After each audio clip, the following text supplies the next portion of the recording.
kulchani yasab oldik. Keyingisini yasash uchun esa bizga 3 ta dur kerak bo'ladi.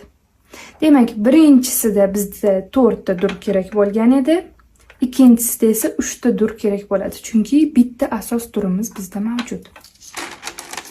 Buning uchun bitta dur o'ng qo'limga leskaga, ikkinchi durni chap qo'limdagi leskaga surib yuboraman va o'rtasiga yana bitta dur qo'shaman.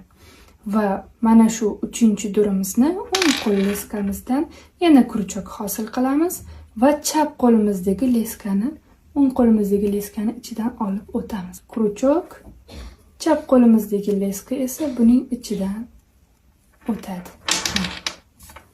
Va oxirigacha, demak, leskamiz uzun bo'lgani uchun men qo'limga o'rayman. Mana. Qo'lingizga o'rab olsanglar, udobniy bo'ladi. Qulayroq bo'ladi.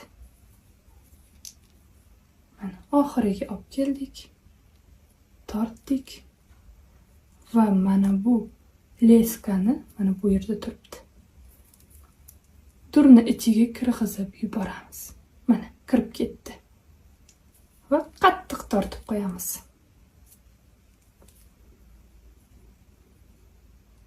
Demak, bizda 2 ta mana shunday kulcha hosil bo'ldi.